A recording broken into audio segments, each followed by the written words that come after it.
Notre-Dame de la Nuit. Il y avait autrefois, dans l'île de Bretagne, un roi qui portait le nom de Pwyll. Ce nom gallois est à l'origine du nom de Pélès, le riche roi pêcheur, maître de Corbénic et gardien du Graal. Il régnait sur le pays qu'on appelle Dyfed. Le Dyfed est le sud-ouest du pays de Galles. Le nom provient de celui du peuple celtique des Démétae, qui occupaient le territoire au moment de la conquête romaine. On se souvient que, d'après certaines versions, la mère de Merlin était la fille du roi des Démétae. Il faut signaler que, chez les poètes gallois du Moyen Âge, le pays de Dyfed est désigné comme étant Bro-ir-Ud, c'est-à-dire pays de la magie. Et son territoire était partagé entre 7 cantons, qu'il avait confiés à des vassaux de haute valeur, qui savaient rendre la justice et ne toléraient aucun manquement à la coutume.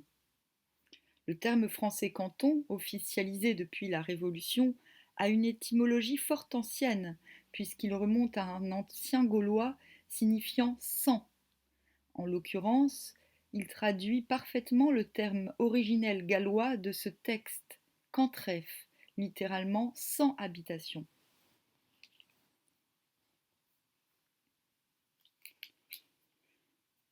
Pwyll, roi de Dyfed, avait la réputation d'être un prince intègre, insensible à toutes les formes de flagornerie et désireux de procurer le meilleur sort possible à ceux dont Dieu lui avait confié la charge en ce monde. Depuis bien longtemps, et de sa propre volonté, il avait reconnu le roi Arthur comme chef suprême de l'île de Bretagne, mais on ne l'avait jamais vu à la cour. Il n'avait en effet jamais désiré faire partie des compagnons de la table ronde, préférant demeurer dans ses États pour mieux les gouverner et en assurer la prospérité. Un jour qu'il résidait à Arbeth, sa principale forteresse, il prit fantaisie à Pwyll d'aller à la chasse dans un endroit qu'il aimait particulièrement, le Vallon Rouge, situé près d'une grande forêt riche en gibier de toutes sortes et à l'embouchure d'une belle et large rivière poissonneuse. Le lendemain, à la pointe du jour, Pwyll se leva, se vêtit et se prépara, choisissant soigneusement ses armes de chasse. Et il se rendit au Vallon Rouge pour y lancer ses chiens sous les arbres de la forêt. Un de ses serviteurs sonna du cor afin de rassembler tous ceux qui participaient à la chasse. Le roi s'élança à la suite de ses chiens qui, en aboyant, s'étaient engagés à travers les fourrés. Mais les chiens l'entraînèrent si loin qu'il perdit bientôt la trace de ses compagnons. Comme il prêtait l'oreille à leur aboiement qui résonnait dans les sous-bois, il entendit ceux d'une autre meute. Le bruit n'était pas du tout le même, et il comprit que cette meute s'avançait à la rencontre de la sienne. Une clairière s'offrit alors à son regard, et quand sa meute y apparut, Pwyll aperçut un cerf qui fuyait, pourchassé par l'autre chasse. Le cerf arrivait exactement au milieu de la clairière, lorsque la meute qui le poursuivait le rejoignit et le terrassa. Pwyll se prit à admirer la couleur de ses chiens, sans songer davantage au cerf. Jamais il n'avait vu pareille allure à aucun chien de chasse au monde. Ils étaient d'un blanc éclatant et lustré, c'était des Jack Russell, et avaient les oreilles rouges, d'un rouge aussi luisant et éclatant que leur blancheur. Pwyll s'avança vers eux, chassa la meute qui avait tué le cerf et appela ses propres bêtes à la curer. À ce moment, il vit venir à lui un chevalier monté sur un grand cheval gris, un corps passé autour du cou, portant un habit de chasse de laine grise.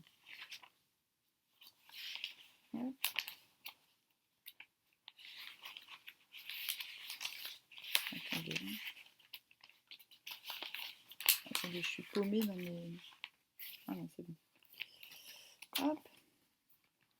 Le chevalier s'arrêta devant Pwyll et lui parla ainsi. « Je ne sais qui tu es et ne te saluerai pas. » Pwyll lui répondit. « Peut-être es-tu d'un rang qui t'en dispense. Ce n'est certes pas l'importance de mon rang qui m'empêche de le faire, répondit l'inconnu. Alors, dis-moi, Seigneur, pourquoi cet affront? Par Dieu Tout-Puissant, la seule cause réside dans ton impolitesse et ton manque de courtoisie. Pouil, tout étonné de cette réponse, poursuivit. Je voudrais bien savoir, Seigneur, quelle impolitesse et quel manque de courtoisie tu as cru remarquer en moi. Je n'ai jamais vu personne agir comme tu l'as fait en chassant une meute qui a tué un cerf pour appeler sa propre meute pour la curer. C'est un manquement grave à la courtoisie, et quand bien même je ne me vengerai pas d'un tel affront, par Dieu Tout-Puissant, je m'engage à te faire mauvaise réputation pour la valeur de 100 cerfs. Puis il se sentit soudain fort mal à l'aise. Si je t'ai fait si grand tort, comme tu dis, je m'efforcerai de racheter ma faute. De quelle manière t'y prendras-tu? Selon la coutume du pays et selon le rang que tu occupes. Mais je ne sais pas qui tu es. Je suis roi couronné dans mon pays d'origine. Seigneur, bonjour à toi et prospérité sur ton peuple. Mais de quel pays es-tu? Du pays que l'on nomme Hanoun. Hanoun. Je suis Araun, roi d'Hanoun. Dans la tradition galloise, Anaufn, transcrit ici Hanoun, désigne l'autre monde mystérieux des Celtes, celui que les croyances localisent dans l'univers des cairns mégalithiques. Autrement dit, le monde des Cid, ce mot signifiant paix, qui est le domaine des anciens dieux Tuatha des Danann en Irlande.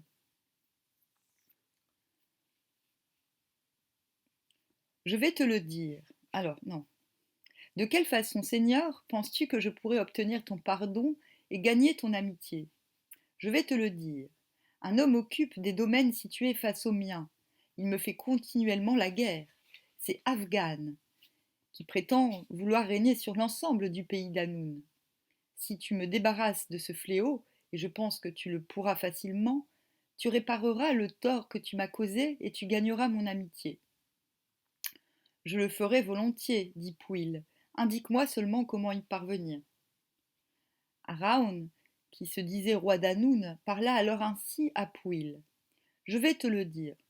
Je vais lier avec toi amitié sans restriction. L'amitié sans restriction, ou encore amitié sans faille, est une curieuse coutume celtique attestée dans les épopées irlandaises.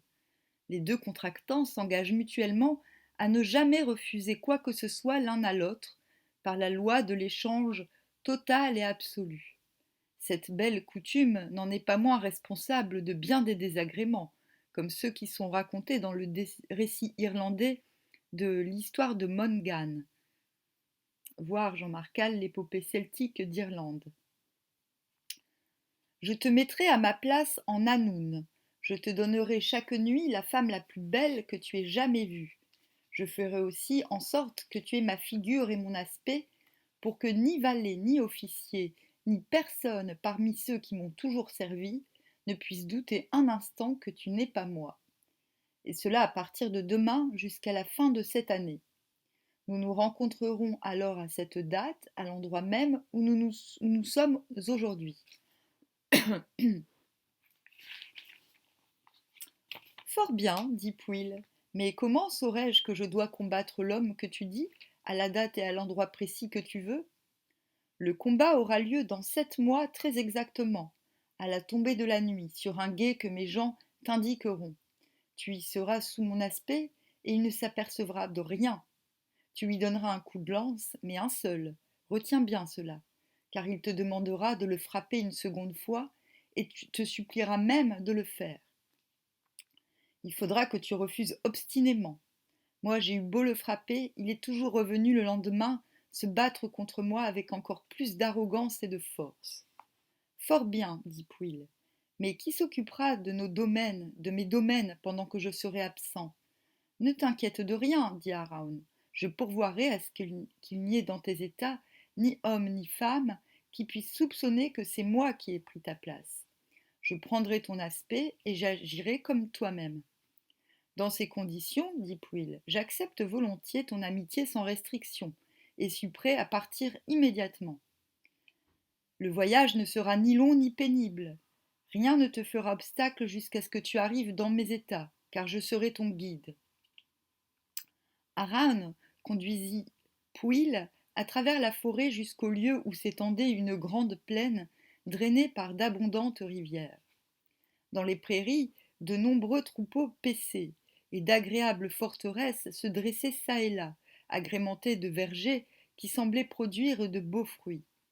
Araun désigna l'une d'elles à son compagnon et dit: C'est ici que se trouve ma cour, avec toutes les habitations qui en dépendent.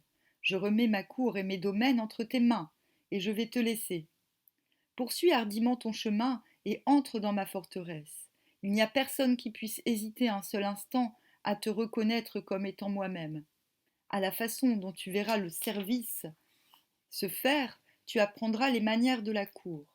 Et, sans ajouter une parole, Araun partit au grand galop de son cheval, laissant Pwyll en face de domaines dont il ignorait tout. Il se dirigea vers la forteresse qui lui avait été désignée, et y ayant pénétré, il aperçut des chambres à coucher, des salles, des appartements avec les décorations les plus somptueuses qu'ils fussent. Des écuyers et de jeunes valets accoururent vers lui et s'empressèrent de le désarmer. Chacun d'eux le saluait lorsqu'il s'approchait de lui. Deux chevaliers vinrent le débarrasser de ses vêtements de chasse et le revêtirent d'un habit de soie broché d'or.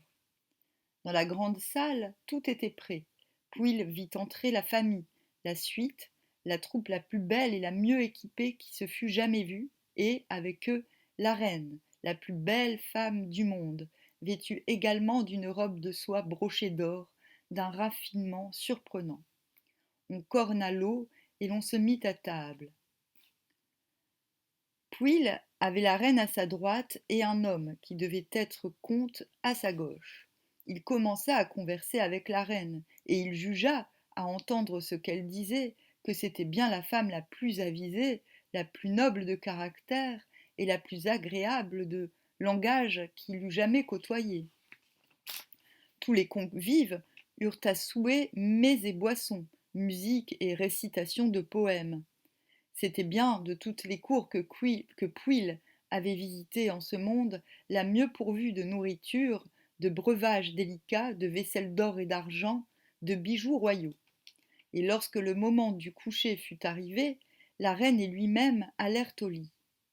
Il eut alors un moment d'angoisse. Comment allait-il se comporter vis-à-vis de cette femme, qui était si belle, si noble et si désirable, mais qui était l'épouse d'un homme à qui il avait donné son amitié sans restriction?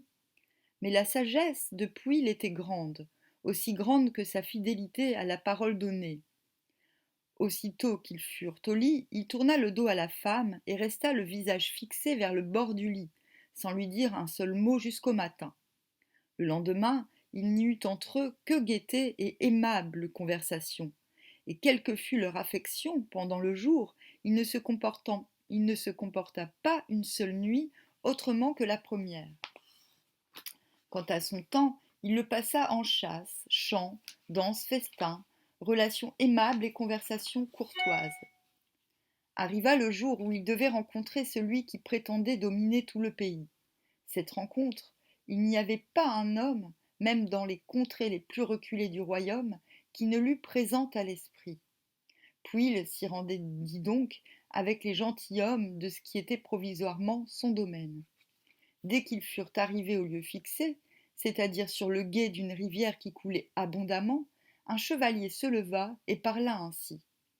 Noble compagnon, écoutez-moi bien, il ne s'agit pas ici d'une joute, mais d'une lutte entre deux rois, entre leurs deux corps seulement, et nous n'avons aucun droit à nous immiscer dans cette affaire.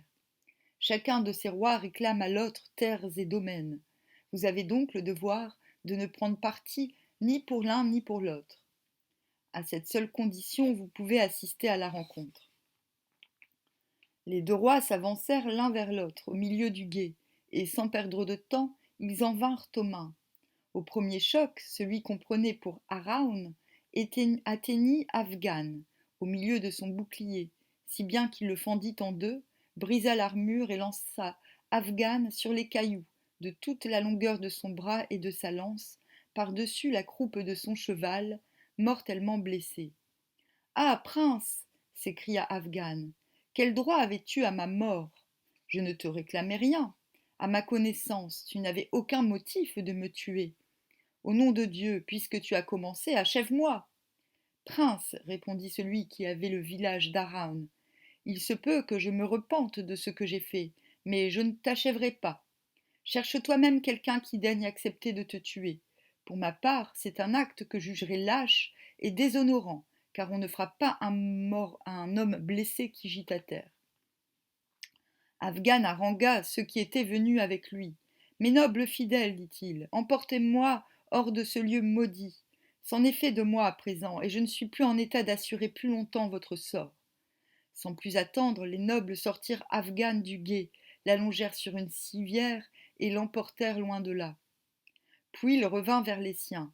Nobles compagnons, dit-il, informez-vous et sachez absolument quels doivent être mes vassaux. Seigneur, répondirent-ils, tous ceux de ce pays doivent être tes vassaux. Il ne peut y avoir aucune discussion sur le sujet. Il est bien certain qu'il ne peut y avoir qu'un seul roi en Hanoun, et ce roi, c'est toi. Eh bien, dit Pouil, il est juste d'accueillir ceux qui se montreront fidèles vassaux. Quant à ceux qui ne voudront pas venir de leur plein gré, qu'on l'y oblige par la force des armes. Il reçut immédiatement l'hommage des vassaux et commença à prendre possession de l'ensemble du pays. Vers le milieu du jour, le lendemain, les deux parties du royaume étaient en son pouvoir. Quand l'année se fut écoulée, il partit tout seul un matin sans se faire remarquer, et après avoir chevauché une partie de la matinée, il arriva au Vallon Rouge. Il y retrouva Araun, qui l'attendait, et chacun d'eux fit à l'autre l'accueil le plus cordial et le plus chaleureux qui fût. Que Dieu te donne joie et bonheur, dit Araun, car tu t'es conduit en véritable ami. Cela je le sais, et j'ai appris comment tu avais réussi à unifier le royaume. Quand tu seras de retour dans ton pays, tu verras ce que j'ai fait pour toi. Que Dieu te le rende, répondit Pouil. Aran redonna alors sa forme et ses traits à Pouil, roi de Daivud, puis il reprit les siens, et après avoir salué son ami, il retourna dans sa forteresse en Hanoun. Il fut fort heureux de retrouver parmi ces gens et sa famille qu'il n'avait pas vus depuis de longs mois. Pour eux, qui n'avaient pas senti son absence, son arrivée ne parut pas plus extraordinaire que de coutume. Il passa la journée dans la gaieté, la joie, le repos et la conversation avec sa femme et ceux qui constituaient sa cour. Quand le moment fut venu de dormir plutôt que de boire, ils allèrent se coucher. Le roi se mit au lit et sa femme vint le rejoindre. Après quelques moments d'entretien, il se livra avec elle au plaisir de l'amour. Comme elle n'y était plus habituée depuis très longtemps, elle en fut tout étonnée et se mit à réfléchir. Dieu, se dit-elle, comment se fait-il qu'il ait eu cette nuit des sentiments autres que toutes les autres nuits que nous avons passées ensemble depuis tant de mois? Comme elle restait songeuse, se retournant sans cesse, harcelée par cette pensée, Araun finit par se réveiller. Il lui adressa une première fois la parole pour lui demander ce qui lui arrivait. Il n'eut pas de réponse. Il insista une seconde, puis une troisième fois, toujours sans succès. Pourquoi ne me réponds-tu pas demanda-t-il enfin avec une impatience non dissimulée. Devrais-je t'en dire plus que je n'en ai dit en pareil lieu depuis presque un an s'écria-t-elle. Comment cela? Nous nous sommes entretenus de bien des choses. Nous nous sommes entretenus de bien des choses. La reine ne peut plus se contenir. Honte sur moi si, à partir d'une certaine nuit, il y a presque un an, en ce même lieu, au moment où nous nous trouvions dans ces draps, il y a eu jeu et entretien, si tu as même tourné ton visage vers moi sans parler à plus forte raison de choses importantes. Ce fut au tour d'Araun de devenir songeur. En vérité, Seigneur Dieu, s'écria-t-il, il n'y a pas d'amitié plus solide, plus constante et plus fidèle que celle du compagnon que j'ai trouvé. Puis il dit à sa femme, Reine, ne m'accuse pas. Par Dieu Tout-Puissant, je jure que je n'ai pas dormi avec toi, je ne me suis pas étendu à tes côtés depuis presque un an. Et il lui raconta son aventure. J'en atteste Dieu, dit-elle, tu as mis la main sur un ami solide et dans les combats et dans les épreuves du corps. Il faut rendre hommage à la fidélité exemplaire qu'il t'a gardée. Certes, ajouta Araun, voilà quelque chose d'extraordinaire que je n'oublierai pas. Quant à Pouil, il était revenu dans le pays de Daivud, où son arrivée passa aussi inaperçue que si elle s'était produite de longs mois auparavant. Il commença par demander à ses vassaux ce qu'il pensait de son gouvernement cette année-là, en comparaison des années précédentes. Seigneur, répondirent-ils, jamais tu n'as montré autant de courtoisie, jamais tu n'as été aussi aimable, jamais tu n'as dépensé aussi aisément ton bien en faveur des autres, jamais ton administration n'a été meilleure que pendant l'année écoulée. Par Dieu Tout-Puissant, s'écria Pouille, il est vraiment juste que vous en témoigniez votre reconnaissance à l'homme que vous avez eu au milieu de vous. Alors il leur raconta l'aventure. En vérité, Seigneur, dirent-ils, Dieu soit béni de t'avoir procuré une telle amitié. Le gouvernement que nous avons eu cette année, tu ne nous le reprendras pas. Certes non, autant qu'il sera en mon pouvoir. À partir de ce moment, Pwyll et Araun s'appliquèrent à consolider leur amitié. Ils s'envoyèrent chevaux, chiens de chasse, faucons, tous les objets précieux que chacun pensait propres à faire plaisir à l'autre. À la suite de son séjour en Hanoun, parce qu'il y avait gouverné avec tant de succès et unifié les deux parties du royaume en un même jour, on n'appela plus Pwyll prince de Dyved, mais chef d'Hanoun, et chacun se réjouit d'avoir un roi aussi sûr et aussi fidèle. Un jour, Pwyll se trouvait à Arbeth, sa principale résidence, où un festin avait été préparé avec une grande suite de ses vassaux. Après le premier repas, Pwyll se leva et manifesta le désir d'aller se promener sur le pré, devant la forteresse. Au bout du pré, il y avait une éminence qu'on appelait le tertre de la jeunesse. C'est vers ce tertre qu'il dirigea ses pas. Seigneur, lui dit quelqu'un de la cour, le privilège de ce tertre, c'est que tout noble qui s'y assoit ne puisse s'en aller sans avoir reçu des coups ou des blessures, ou encore avoir été témoin d'un grand prodige. Les coups et les blessures, répondit-il, je ne les crains guère, d'autant plus que je suis entouré d'une nombreuse troupe. Quant au prodige, je ne serai pas fâché de le voir. Je vais donc aller m'asseoir sur le tertre et attendre ce qui arrivera. C'est ce qu'il fit. Comme il était assis au milieu de ces gens au sommet du tertre, on vit venir, le long du grand chemin, une femme montée sur un cheval blanc, pâle, gros, très grand. La femme portait un habit doré et lustré et un grand manteau noir. Le cheval paraissait avancer d'un pas lent et égal. Il arriva à la hauteur du tertre. Homme, demanda Pwyll, y a-t-il parmi vous quelqu'un qui connaisse cette femme à cheval là-bas? Ils se regardèrent tous, mais aucun ne put rien répondre sur elle. Eh bien, dit Pwyll, que quelqu'un aille à sa rencontre afin de lui demander qui elle est. L'un des vassaux de Pwyll se leva avec empressement et se porta à la rencontre de la femme. Mais quand il arriva devant elle sur le chemin, elle le dépassa. Il se mit à la poursuivre de son pas le plus rapide, mais plus il se hâtait, plus elle s'éloignait de lui. Voyant qu'il ne servait à rien d'essayer de la rattraper, il retourna auprès de Pwyll et lui dit « Seigneur, il est impossible à n'importe quel homme à pied, le plus rapide soit-il, de rejoindre cette femme. » Alors, dit Pwyll, va à la forteresse, prends le cheval le plus vigoureux que tu trouveras, et tâche donc de l'arrêter. L'homme alla donc chercher le cheval et se mit à poursuivre la cavalière. Arrivé sur un terrain uni, il enfonça les éperons. Mais plus il excitait sa monture, plus la cavalière le distançait, bien que son cheval parût avoir gardé la même allure. Son cheval, à lui, donna bientôt des signes de fatigue, et quand il vit que le pied lui manquait, il retourna auprès de Pwyll. Seigneur, dit-il, il est inutile à qui que ce soit de poursuivre cette femme. Je ne connaissais pas auparavant de cheval plus rapide que celui-ci dans tout le royaume, et pourtant je n'ai pas réussi à la rejoindre. Assurément, dit Pwyll, il y a là-dessous quelque histoire de sorcellerie. Retournons à la cour. Ils rentrèrent donc dans la forteresse et passèrent la journée à festoyer. Le lendemain, après le premier repas, Pwyll dit « Nous allons retourner sur le sommet du tertre. » Puis il s'adressa à un écuyer. « Amène le cheval le plus rapide que tu connaisses dans le pré, à proximité du tertre. » Ainsi fut fait, et ils s'en allèrent tandis que le cheval était amené dans le pré. Ils étaient à peine assis qu'ils aperçurent la femme sur le même cheval, avec la même tenue que la veille, et suivant le même chemin. Pwyll dit à l'écuyer « Sois prêt à te lancer à sa poursuite afin de lui demander qui elle est. »« Volontiers, Seigneur. » L'écuyer monta à cheval, mais avant qu'il fût bien installé en selle, elle était passée à côté de lui en laissant entre eux une certaine distance. Elle ne semblait pourtant pas se presser plus que le jour précédent. L'écuyer mit son cheval au trot, pensant que, aussi tranquille que fût son allure, il la rattraperait facilement. Mais comme cela ne réussissait pas, il lança son cheval au galop, à toute allure, sans pour autant gagner un pouce de terrain. Puis il frappait le cheval. Plus il frappait le cheval, plus elle se trouvait loin de lui.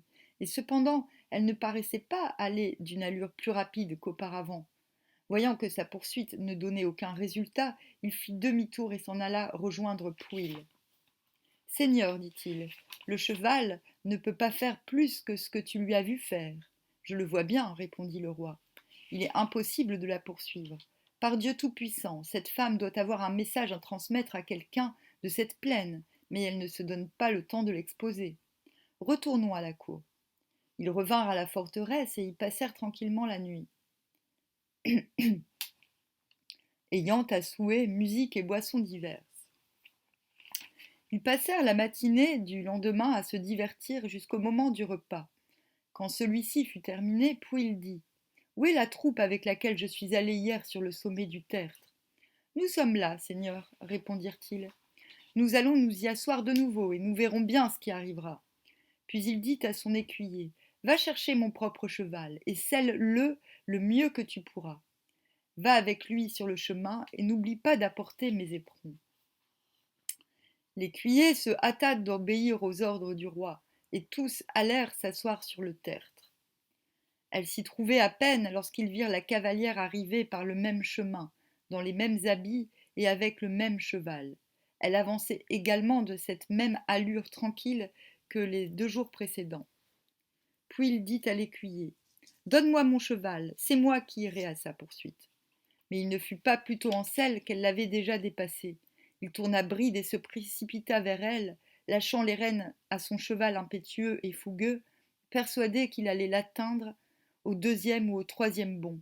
Mais il ne se trouva pas plus près d'elle qu'auparavant. Il lança alors son cheval de toute sa puissance.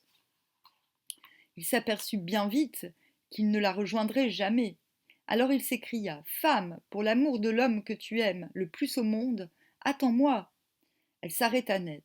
« Volontiers, dit-elle, mais il eût mieux valu payer... non. Mais il eût mieux valu pour ton cheval que tu me fisses cette demande il y a déjà quelque temps. » Puis il parvint à sa hauteur. Elle rejeta la partie du voile qui recouvrait son visage, fixa ses yeux brillants sur lui et attendit qu'il voulût bien commencer la conversation. « Princesse, dit Pouil, de quel pays viens-tu et pour quelle raison voyages-tu ainsi ?»« Pour mes propres affaires, répondit-elle, et ils se regardèrent un instant en silence. Elle parla enfin. « Je suis bien heureuse de te rencontrer, roi Pouil. Sois la bienvenue, répondit-il. Aux yeux de Pouil, le visage de toutes les femmes et de toutes les jeunes filles qu'il avait vues jusqu'alors était sans aucun charme par rapport à celui de l'inconnu.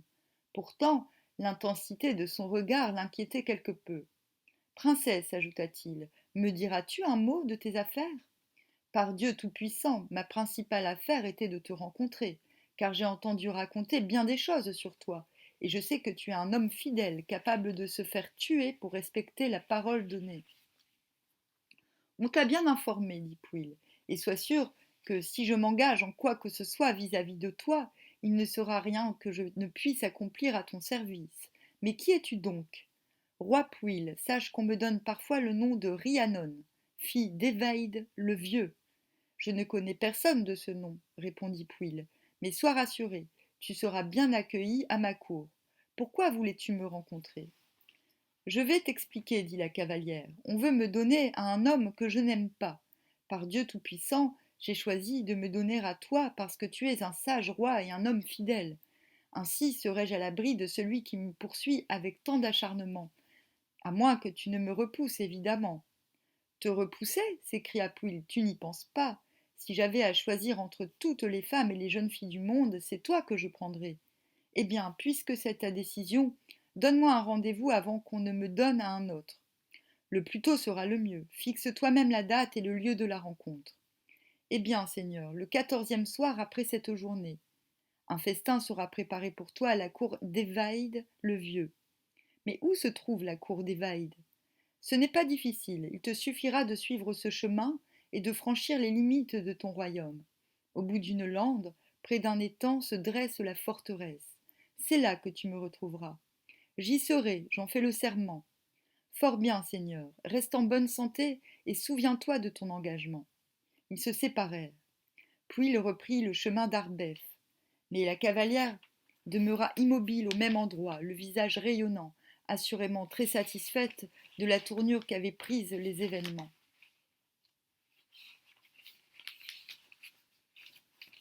Alors elle étendit sa main et tourna le chaton de la bague qu'elle portait à l'un de ses doigts.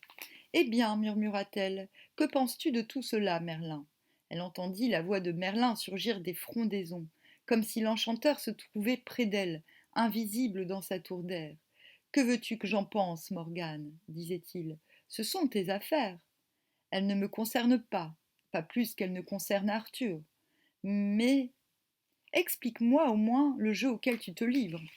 La cavalière se mit à rire. C'est très simple, répondit-elle. Je veux mettre à l'épreuve le roi Pouil et savoir s'il est aussi fidèle qu'on le dit. Je n'allais tout de même pas lui dire tout de suite qui j'étais. Ah, Morgane, tu ne changeras jamais, toujours aussi tortueuse, aussi ténébreuse dans tes desseins. Sais-tu que j'ai toujours eu envie de t'appeler Notre-Dame de la nuit? Voilà un surnom qui te conviendrait tout à fait. Tu ne te complais que dans de sombres intrigues. Mais prends garde, Morgane. Tes intrigues peuvent très bien se retourner contre toi, et je peux t'affirmer qu'un homme fidèle n'a pas toujours que des qualités, il peut aussi avoir d'insupportables défauts. La voix de Merlin se tut. Merlin, Merlin, dis-moi le fond de ta pensée. Mais elle eut beau tourner et retourner le chaton de la bague, aucune réponse ne se fit plus entendre. Alors elle remit son voile sur sa tête, et piquant des deux, s'élança sur le chemin de l'allure tranquille qu'on lui avait vue ces 3 jours. Quant à Pouil, il était immédiatement revenu près de ses gens. On lui demanda des nouvelles de la femme, mais à chaque fois qu'on l'évoquait, il demeurait muet ou parlait d'autre chose, à tel point que plus personne n'insista. Les jours s'écoulèrent dans les mêmes réjouissances, sauf que Pouil ne vint plus s'asseoir sur le tertre de la jeunesse. Et il en fut ainsi jusqu'au moment fixé pour la rencontre. Il s'équipa, prit avec lui quelques-uns de ses fidèles et s'engagea sur la route de la forteresse d'Evaïd le Vieux. Il la trouva facilement, grâce à la description que lui en avait faite celle qui prétendait s'appeler Rhiannon. On lui fit bon accueil, car Morgane s'était assuré le concours de tous ceux qui lui étaient redevables de faveurs ou qui craignaient sa colère. Il y eut donc grande assemblée et grande joie pour tous les gens qui se trouvaient là. On disposa de toutes les ressources de la cour. La salle fut préparée, les tables dressées, et l'on s'installa. Evaïde le Vieux s'assit à la gauche de Pouil, et Rhiannon à sa droite, puis chacun prit place selon sa dignité. On se mit à manger, à boire et à converser. Quand on eut fini le souper, au moment où l'on commençait à boire, on vit arriver un grand jeune homme brun, à l'air princier, vêtu d'un habit de soie brochée. De l'entrée de la salle, il adressa son salut à Pouil et à tous ceux qui se trouvaient là. Dieu te bénisse, lui dit Pouil, viens t'asseoir au milieu de nous. Non, répondit-il, je ne suis qu'un solliciteur et je vais exposer ma requête. Volontiers, dis-nous ce que tu désires. En vérité, c'est avec toi, roi Pile, que j'ai affaire. C'est pour te faire une demande que je suis venu ici. Quel qu'en soit l'objet, si je puis accomplir ton désir, tu l'auras. C'est la coutume du don celtique obligatoire dont nous avons de nombreux exemples non seulement dans les épopées irlandaises ou galloises, mais également dans de multiples épisodes de romans arthuriens. Un roi ou un chef s'engage à satisfaire une demande sans savoir de quoi il s'agit. S'il ne satisfait pas cette demande, il est déshonoré à tout jamais. Dans l'épisode intitulé La chevauchée du prince Kilour, le roi Arthur est plus prudent dans son acceptation puisqu'il énonce clairement ses restrictions. Rhiannon se pencha vers Pouil et lui dit « Hélas, pourquoi lui as-tu fait pareille réponse ?» Mais l'étranger s'avança. « Cette réponse, il l'a faite, princesse, et en présence de tous ces gentilshommes. »« Je ne m'en dédirai pas, dit Pouil. Expose-nous l'objet de ta demande. Voici, répondit l'étranger, tu dois coucher cette nuit avec la femme que j'aime le plus au monde. C'est pour te la réclamer, ainsi que les préparatifs et les approvisionnements du festin, que je suis venu ici. Pwyll demeura immobile et silencieux, ne trouvant rien à répondre. Tais-toi autant que tu le voudras, s'écria Rhiannon avec colère. Je n'ai jamais vu un homme faire preuve de plus de lenteur d'esprit que toi. Princesse, dit Pwyll, j'en suis tout confus. Je ne savais pas qui il était. Eh bien, tu vas le savoir, c'est l'homme à qui l'on voulait me donner.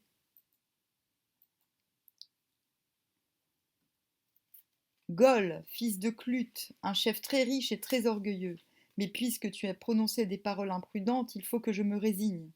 Donne-moi à cet homme pour éviter la honte. Princesse, tu es injuste. Je ne sais pas quelle réponse est au fond de ton âme, mais je ne pourrai jamais prendre sur moi de dire ce que tu me conseilles. Rhiannon entraîna Pwyll un peu à l'écart des autres. Donne-moi à lui, dit-elle, car tu ne peux faire autrement. Mais si tu suis bien mes conseils, je ferai en sorte qu'il ne me possède jamais. Comment cela répondit Pwyll avec étonnement. Rhiannon parla à voix basse. Je te mettrai dans la main un petit sac. Garde-le bien précieusement. Gol va également te réclamer le festin et tous ses préparatifs et approvisionnements. Or, ils ne t'appartiennent pas puisqu'ils sont à moi. Je les répartirai entre les troupes et la famille. Tu lui répondras dans ce sens. En ce qui me concerne, je lui fixerai un délai de 14 nuits, à partir de ce soir, avant de coucher avec lui. Le 15e soir, je ferai préparer pour lui un grand festin ici même. Il faudra que tu viennes, en compagnie de tes fidèles, dans le verger qui est sur la hauteur. Lorsque le festin battra son plein, tu entreras tout seul dans la salle sans que personne ne puisse te reconnaître. Il faudra que tu sois revêtu d'habits de mendiant et que ton visage soit maculé de boue. Tu laisseras tes guerriers dans le verger après leur avoir dit qu'ils accourent dès qu'ils t'entendront sonner la trompe. Car tu dissimuleras une trompe sous tes loques. Tu tiendras le sac que je vais te donner à la main et tu demanderas seulement qu'on te le remplisse de victuailles. Bien sûr, on ne te le refusera pas. Mais quand même, on fourrerait dans ce sac tout ce qu'il y a de nourriture et de boisson dans tous tes états, je ferai en sorte qu'il ne soit jamais plein. Alors, quand il s'apercevra que rien ne peut remplir le sac, Gol demandera des explications. Tu lui répondras que ce sac ne sera jamais plein si un noble très puissant ne se lève et ne tasse lui-même le sac avec ses pieds en disant On en a assez mis. C'est à lui que je demanderai d'aller fouler la nourriture. Une fois qu'il aura mis les pieds dans le sac, déplie les bords et relève-les jusqu'au-dessus de sa tête. Tu le lieras alors avec les courroies du sac et tu sonneras du corps afin que tes gens accourent. N'oublie pas mes instructions et agis exactement comme je viens de te le dire. Cependant, Gol s'impatientait. Roi Pwyll, dit-il, je voudrais bien connaître ta réponse. Serais-tu assez lâche pour ne pas respecter la parole donnée? Tout ce que tu m'as demandé et qui est en ma possession, tu l'auras, répondit Pwyll. Gol ne se tint plus de joie. Tu n'as donc plus qu'à t'en aller maintenant, s'exclama-t-il à l'adresse de Pwyll. Rhiannon prit la parole. Certes, il s'en ira, mais il y a quelque chose que tu ignores. Le festin et ses approvisionnements sont à moi, et le roi Pwyll ne peut te les donner. Je désire en disposer en faveur des hommes de Dyved, de ma famille et de la compagnie qui est ici. Telle est ma volonté, tu ne peux rien contre. Je te dois cependant une compensation. Le 15e soir qui suivra ce jour, un festin sera préparé pour toi dans cette salle. Jusqu'à ce moment-là, je désire rester seule et je ne coucherai avec toi que lorsque tu seras venu au festin. Ainsi dit-elle. Gol retourna sur ses terres, Pwyll en Dyved, et ils y passèrent les 14 nuits qui les séparaient de la rencontre dans la forteresse d'Evaid le Vieux. Mais c'est pas pour dire, mais Pwyll, il est marié. Gol, fils de Clute, se rendit donc, le moment venu, au festin préparé pour lui. Il entra dans la cour et y reçut un bon accueil de la part des serviteurs, des chevaliers et de Rhiannon elle-même. Quant à Pwyll, il se rendit secrètement au verger que lui avait désigné Rhiannon, muni de son sac et entouré d'une centaine d'hommes. Il revêtit de sordides haillons et mit de grosses chaussures. Lorsqu'il sut que le repas se terminait et qu'on commençait à boire, il quitta le verger et marcha droit vers la salle du festin. Arrivé à l'entrée, il salua Gol et ses compagnons, hommes et femmes. Dieu te donne biens et bonheur, dit Gol. Sois le bienvenu dans cette cour. Seigneur, répondit le faux mendiant, j'ai une requête à faire. Qu'elle soit la bienvenue, si ta demande est convenable, sois sûr que tu l'obtiendras. Elle est très convenable, et je ne la fais que par besoin. Seigneur, je voudrais seulement qu'on me remplisse de nourriture le petit sac que je porte. Voilà une requête bien modeste en vérité,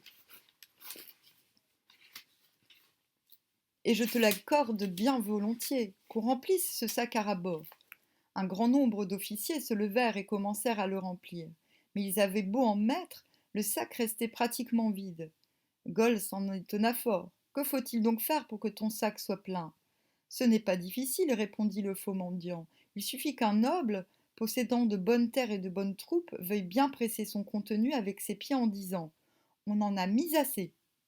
À son tour, Rhiannon prit la parole. Champion, dit-elle à Gol, je ne vois que toi qui sois assez riche et puissant ici pour le faire. Soit, répondit Gol, je le ferai volontiers. Il se leva et mit ses 2 pieds dans le sac. Alors Pwyll déplia rapidement ses bords, de telle sorte qu'il enveloppa Gol tout entier, puis ferma le sac, le noua avec les courroies et sonna du corps. Ces gens l'entendirent et accoururent bien vite, envahirent la cour et s'emparèrent de tous ceux qui étaient venus avec Gol. Pendant ce temps, Pwyll rejeta les haillons, les grosses chaussures et se frotta le visage avec un linge mouillé. Tu as agi sagement, dit Rhiannon, mais nous n'en avons pas terminé avec Gol. Le sac où se trouvait Gol maintenant avait été placé à l'entrée de la salle, et tous ceux qui passaient donnaient un coup dessus en disant Qu'y a-t-il là-dedans? Un blaireau, répondait-on.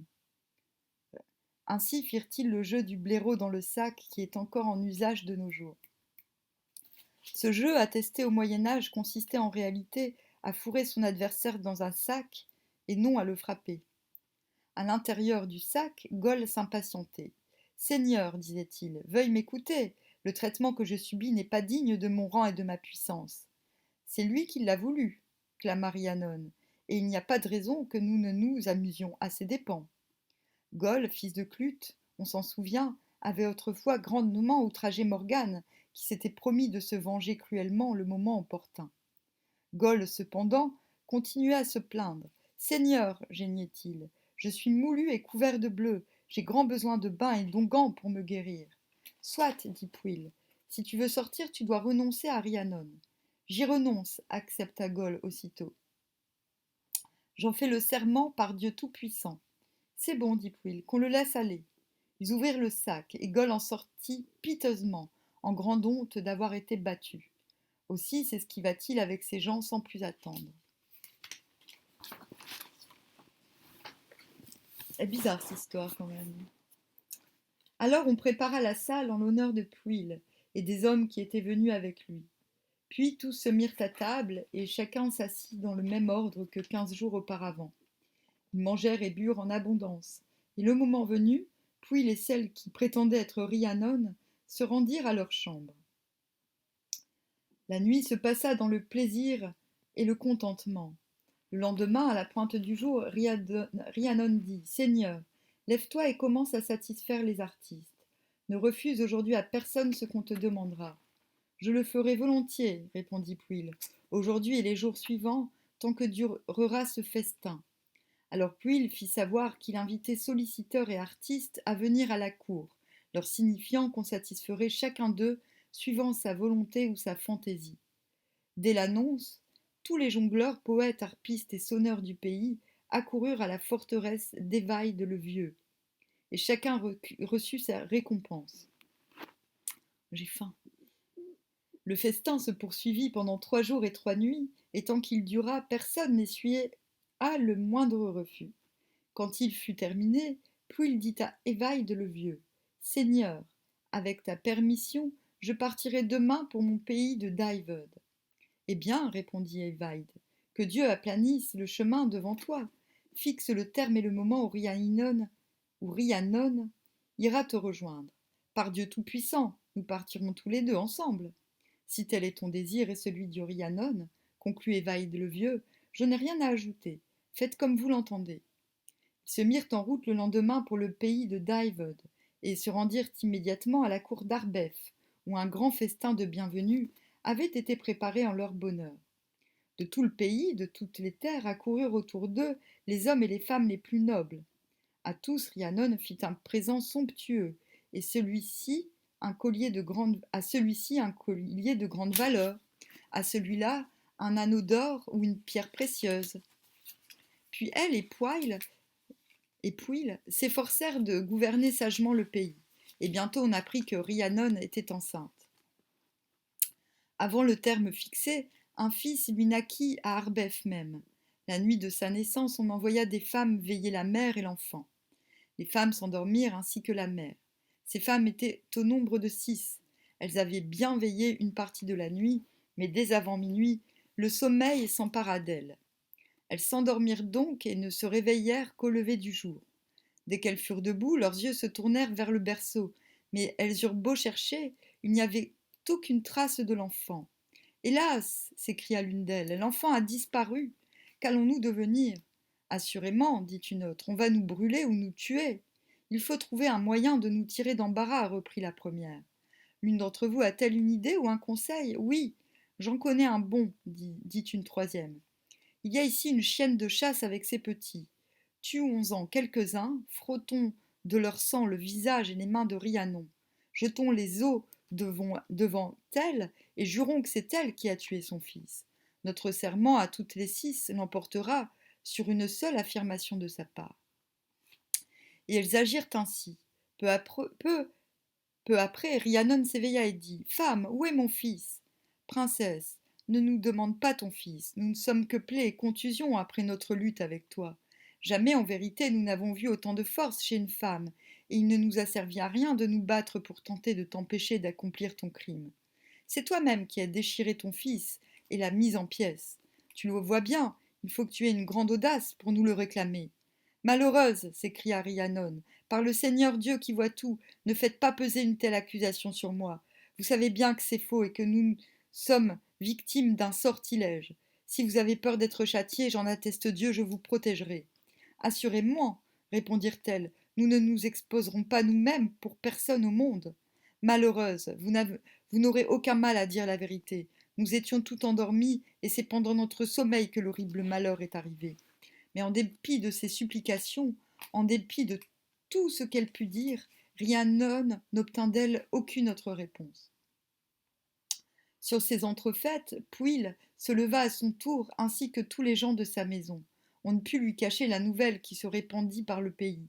Tous les nobles l'apprirent et se réunirent pour examiner l'affaire. Ils envoyèrent des messagers à Pwyll pour lui demander de bannir sa femme ou de la faire périr, car après un si horrible forfait, il était impossible qu'elle demeure reine.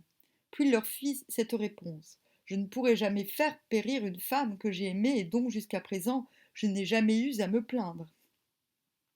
Si elle a mal agi, il est juste qu'elle soit punie, mais d'une façon qui soit exemplaire. C'est avec votre conseil que je déciderai de son sort. On se réunit dans la forteresse d'Arbef, autour de Pwyll, et l'on fit comparaître Rhiannon. Elle avait fait venir des sages et des docteurs pour la défendre, mais elle en prit bientôt son parti. Il lui parut plus digne d'accepter une pénitence que d'entrer en discussion avec les femmes qui l'accusaient. Voici ce qu'on lui imposa. Elle resterait pendant 7 années de suite à la cour d'Arbef, s'assoirait chaque jour à côté du montoir de pierre qui était à l'entrée, à l'extérieur de la forteresse, raconterait à tous ceux qui l'ignoreraient l'affreuse action qu'elle avait commise et proposerait aux hôtes et aux étrangers, s'ils voulaient bien accepter, de les porter sur son dos jusqu'à la grande salle où on les recevrait. Cette étrange pénitence a un fondement mythologique certain, Rhiannon étant un des aspects de la gallo-romaine Epona, en gaulois épos, veut dire cheval, protectrice des écuries dans tout l'Empire romain, mais surtout réactualisation du vieux mythe symbolique de la déesse mère cavalière, ou même déesse jument, à qui l'on dérobe son fils ou son poulain. La suite de l'aventure prouve cette identification. Chaque jour, Rhiannon s'en vint donc s'asseoir à côté du montoir de pierre, à l'entrée de la forteresse. Mais il arriva rarement que quelqu'un consentît à se laisser porter. La plupart des gens étaient émus autant par l'aventure extraordinaire qu'elle racontait que par la beauté de la femme. Mais cela ne l'empêchait nullement de se morfondre. Elle avait beau essayer de comprendre ce qui était arrivé, elle ne parvenait à aucune solution acceptable. Interrogé chaque jour, Merlin restait sourd à ses supplications. Pourtant, une fois qu'elle était seule et qu'elle versait d'abondantes larmes, elle entendit clairement la voix de l'enchanteur qui paraissait surgir des murailles mêmes de la forteresse. Orgueilleuse Morgane, disait-il, voilà qui te fera comprendre certaines choses. Tu te prétendais la plus forte, tu es devenue la plus faible, un objet de risée ou de pitié. Sache bien que ton sort, tu l'as choisi toi-même. Je t'avais bien dit qu'un homme fidèle n'a pas forcément que des qualités. Et Pwyll est assurément bien cruel envers toi, car il ne s'est même pas donné la peine de chercher la vérité, se fiant aveuglément aux témoignages des femmes qui t'entouraient. Ce n'est guère là une preuve d'amour. Si cela peut te consoler, sache pourtant que ton fils n'est pas mort. Il a été enlevé par un sorcier que tu as humilié autrefois. De toute façon, tu ne resteras pas toujours ainsi et la vérité éclatera bientôt. Il y eut alors un grand vent autour de la forteresse, et des oiseaux noirs se mirent à tourbillonner dans le ciel. En ces temps-là, le seigneur qui régissait la terre de Gwent, sous les bois, était un homme sage et avisé qui portait le nom de Ternon. C'était le meilleur homme du monde. Il avait chez lui une jument qu'aucun cheval ou jument dans le royaume ne surpassait en beauté et en élégance. Tous les ans, dans la nuit des calendes de mai, elle mettait bas un poulain. Mais curieusement, le poulain disparaissait aussitôt après sa naissance, et nul ne savait ce qu'il devenait. Cette nuit du 1er mai, qui correspond à la fête celtique de Beltane, et également à la germanique nuit de Walpurgis, est la nuit magique par excellence, la nuit des prodiges les plus extraordinaires. Cela nous permet d'apprendre, ce qui n'avait pas été dit dans le texte auparavant, que la naissance du fils de Rhiannon a eu lieu cette même nuit du 1er mai. Un soir, Ternon dit à son épouse: Femme, nous sommes vraiment bien insouciants. Nous avons chaque année un poulain de notre jument, et nous n'en conservons aucun. Que peut-on y faire déclara-t-elle. Que la vengeance de Dieu s'abatte sur moi si cette nuit, qui est celle des calendes de mai, je ne découvre pas la cause de la disparition de mes poulains, comme cela se produit tous les ans. Il fit donc rentrer la jument dans l'écurie, se revêtit de ses armes et commença sa garde. Au début de la nuit, la jument mit bas un poulain grand et accompli qui se dressa sur ses pieds immédiatement. Ternon se leva et se mit à considérer les belles proportions de l'animal. Pendant qu'il était ainsi occupé, il entendit un grand bruit, et aussitôt après, il vit une grande main griffue surgir de la fenêtre et saisir le poulain par la crinière. Ternon brandit son épée et trancha le bras à partir du coude, si bien que l'avant-bras et le poulain restèrent à l'intérieur. Il entendit alors un grand tumulte et des cris perçants. Il ouvrit la porte et s'élança dans la direction du bruit. Il ne voyait pas qui pouvait crier ainsi à cause de l'obscurité, mais il engagea aussitôt la poursuite. Pensant alors qu'il avait laissé ouverte la porte de l'écurie, il revint en hâte pour la fermer et trouva sur le seuil un petit garçon emmailloté et recouvert d'un beau manteau de soie brochée. Ternon prit l'enfant dans ses bras, ferma la porte et se rendit dans la chambre où dormait sa femme. Dame, dit-il, es-tu réveillée? Je dormais, Seigneur, mais ta voix m'a éveillée. Eh bien, voici un fils pour toi. Ainsi se trouvera atténué ton chagrin de ne pouvoir avoir d'enfant toi-même. Seigneur, quelle est cette aventure? Ternon lui raconta tout ce qui venait d'arriver, et la femme fut très étonnée. Seigneur, dit-elle, quelle sorte d'habit porte l'enfant? Un manteau de soie broché d'or. C'est donc un fils de famille noble.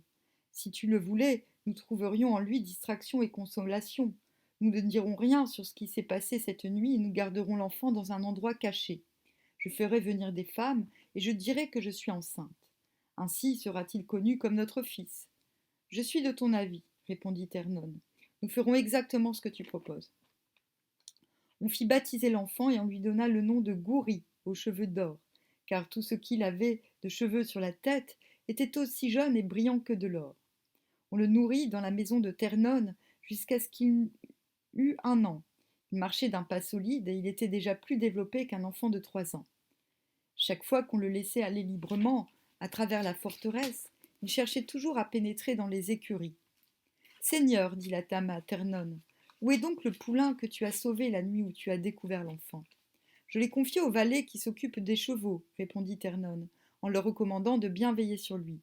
Ne serait-ce pas une bonne chose, Seigneur, de le faire dresser et de le donner à l'enfant, puisque c'est la nuit même où tu l'as trouvé que le poulain est né et que tu l'as sauvé? Dans de nombreux mythes celtiques, il existe une sorte de fraternité entre un héros et un animal emblématique, les destins de ces deux êtres étant absolument parallèles. Ainsi, dans la légende irlandaise de Fianna, la vie de Diarmid est liée à celle d'un sanglier, et quand par suite des circonstances, Diarmid est obligé de tuer le sanglier, il meurt lui-même immédiatement après. Tu as raison, répondit Ternon, et je t'autorise à faire ce qu'il convient pour que le poulain soit dressé et donné à l'enfant. La dame se rendit alors aux écuries, auprès des valets et des écuyers, et leur recommanda de bien veiller sur l'animal et de faire en sorte qu'il fût bien dressé pour le moment où l'enfant serait en âge de le monter. Les valets et les écuyers dirent qu'ils feraient selon son désir. Sur ces entrefaites, on entendit de surprenantes nouvelles au sujet de Rhiannon et de la dure pénitence qui lui était imposée. Ternon, à cause de la découverte qu'il avait faite, prêta l'oreille à cette histoire et s'en informa soigneusement auprès des personnes qui avaient eu l'occasion d'aller à la cour d'Arbeth et qui plaignaient la malheureuse femme à propos de sa triste aventure. Ternon y réfléchit longuement. Il examina l'enfant avec beaucoup d'attention et finit par admettre qu'il ressemblait étrangement à Pwyll, comme il n'avait jamais vu un fils ressembler à son père. L'aspect de Pwyll lui était bien connu, car il avait été son familier autrefois. Aussi fut-il pris d'une grande tristesse à la pensée du mal qu'il causait en retenant l'enfant, alors qu'il savait que c'était le fils d'un autre homme. Il prévint sa femme, lui démontra qu'il agissait mal en gardant l'enfant et en causant tant de peine à une dame comme Rhiannon, persuadé qu'il était que Gouri aux cheveux d'or était le fils de Pwyll, roi de Dyved. La femme de Ternon tomba d'accord avec lui pour envoyer l'enfant à Pwyll. Nous en recueillerons, dit-elle, 3 avantages. D'abord, remerciement et présent pour avoir fait cesser la pénitence de Rhiannon, remerciement et reconnaissance de la part de Pwyll pour avoir élevé l'enfant et le lui avoir rendu. En troisième lieu, si l'enfant est de noble naissance, reconnaissance de notre fils adoptif qui nous fera le plus de bien qu'il pourra. Dès le lendemain, Ternon s'équipa avec ses chevaliers et partit en compagnie de l'enfant qui était monté sur le poulain qu'on lui destinait. Ils se dirigèrent vers Arbeth et ne tardèrent pas à y arriver. Ils aperçurent Rhiannon assis à côté du montoir de pierre. Lorsqu'ils s'arrêtèrent à sa hauteur, elle leur dit « Seigneur, n'allez pas plus loin, je porterai chacun de vous jusqu'à la cour.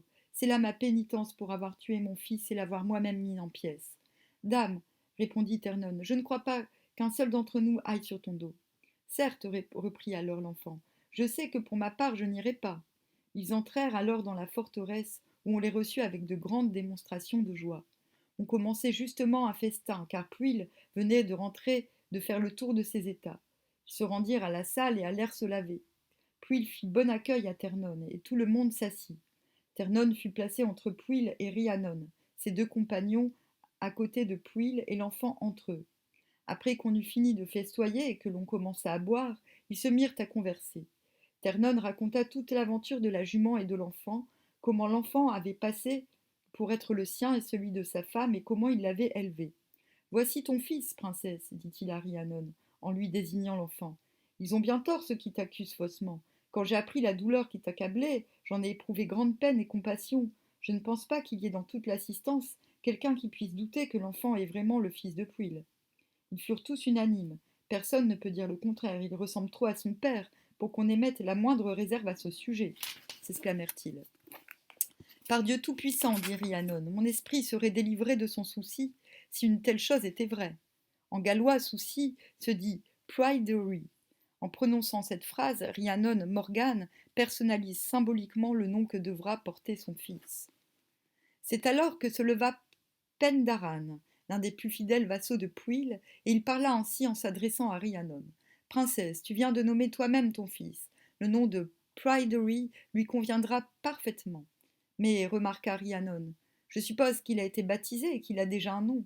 Peut-être que le nom qui lui a été donné lui irait davantage.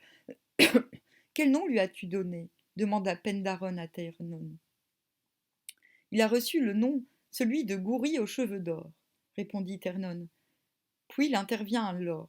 Rien de plus juste, dit-il, de lui donner le nom qu'a évoqué sa mère lorsqu'elle a appris à son sujet si joyeuse nouvelle. Et tout le monde d'admettre en effet que c'était une raison suffisante pour que l'enfant s'appelât Pryderi, fils de Pwyll. Cependant, Pwyll se tourna vers Ternon. Dieu te récompense pour avoir élevé cet enfant jusqu'à cette heure. Il est juste aussi que celui-ci, s'il est vraiment noble de cœur, te le rende par sa reconnaissance. Seigneur, dit Ternon, aucune femme au monde n'aura plus de chagrin que la femme qui l'a élevée tendrement. Il est juste en effet qu'il ne nous oublie pas, ni elle ni moi, pour l'affection que nous lui avons témoignée. Par Dieu Tout-Puissant, dit Pwyll, tant que je vivrai, je te maintiendrai, toi et tes biens, tant que je pourrai maintenir les miens à moi-même. Quand ce sera au tour de l'enfant de gouverner ce royaume, il aura encore plus de raisons que moi de te soutenir. Si c'est ton avis, celui des gentilshommes qui sont là, comme tu l'as nourri jusqu'à présent, nous le donnerons désormais à élever à Pendaran. Vous serez compagnons, et tous les deux pour lui ses pères nourriciers. Dans la célèbre pratique celtique du fosterage, l'enfant qui est élevé dans une famille d'adoption a les mêmes liens et les mêmes droits que les enfants de la famille à laquelle il est confié. Pryderi aura donc en réalité 3 familles, la sienne propre, celle de Ternon et celle de Pendaran. C'est une bonne idée, dirent tous ceux qui se trouvaient là. On confia donc l'enfant à Pendaran. Celui-ci aussitôt fit ses préparatifs et retourna dans ses domaines. Les nobles du pays partirent au même moment. Ternon et ses compagnons se mirent en route au milieu des témoignages d'affection et de joie. Il ne s'en alla pas sans qu'on lui eût offert les joyaux les plus précieux, les chevaux les plus racés, les chiens les plus recherchés, mais il ne voulut rien accepter. Quant à Rhiannon, elle dit à Pwyll, voici que mon fils est retrouvé et que justice m'a été rendue. Je ne vois pas ce que je ferai maintenant en ta compagnie. Tu dis vrai, femme, ce qui nous est arrivé est trop triste. Je reprends donc ma liberté, dit-elle encore, mais je sais que notre fils n'a rien à craindre à présent. Sans ajouter une parole, elle fit préparer son cheval blanc et, vêtue des habits qu'elle avait la première fois qu'elle s'était présentée sur le chemin, près du tertre de la jeunesse, elle sauta en selle et s'éloigna à travers la forêt sans se retourner. Ce chapitre est inspiré par Pwyll, prince de Dyved, première branche du Mabinogi gallois, manuscrit du XIVe siècle, dit livre rouge de Hergest, contenant des récits qu'on peut faire remonter au IXe siècle. Voilà. Prochain chapitre, la Dame de la Fontaine.